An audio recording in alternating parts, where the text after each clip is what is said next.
চমৎকার একটা world heritage site Sigiriya lion rock. এটা অষ্টম আশ্চর্য অনেকে বলে। বিশাল এক পাথরের উপরে রাজপ্রাসাদ করেছিলেন রাজা কাশ্যপ।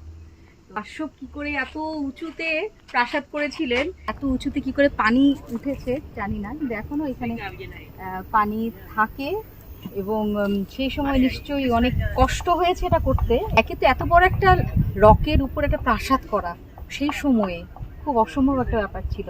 তারপরে এখানে পানির ব্যবস্থা সবকিছু মিলে। তবে এই প্রাসাদে যারা উঠতো তারা নাকি পালকি করে উঠতেন আর কি, যারা রাজারা ছিলেন, রাজা বা রাজার পরিবারের লোকজন তারা পালকিতে করে উঠতেন। তো যারা পালকিটা বহন করতো তাদের কথা ভাবতেই কেমন লাগছে। আমরা যখন উঠছিলাম, হিন্দু ধর্মে যারা বিশ্বাস করে তাদের জন্য বলে যে রাবণের একটা প্রাসাদ ছিল এখানে।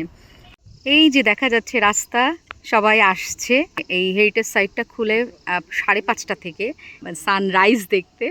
তাদের জন্য খুব ভালো, কারণ ওই সময়টা ভিউটাও খুব চমৎকার থাকে। আমরা এসেছি দুপুরে, কারণ আমরা অনেকটা ঘুরে ঘুরে এখানে এসেছি। আমাদের একটু দেরি হয়েছে, কিন্তু তারপরে অসম্ভব সুন্দর। এই এতটা পথ, এত রাস্তা পাড়ি দিয়ে 1268 সিঁড়ি পাড়ি দিয়ে আসাটা মনে হচ্ছে যে সার্থক। আর যারা প্রাপ্তবয়স্ক মানে যারা ফরেনার, তারা দেয় হলো $35 করে। আর আমরা যারা এই দক্ষিণ এশীয় মানুষ, তারা আমরা দিই হলো $20 করে, যদি আমরা পাসপোর্ট শো করতে পারি। তো এই হচ্ছে আমাদের সিগিরিয়া লায়ন রক।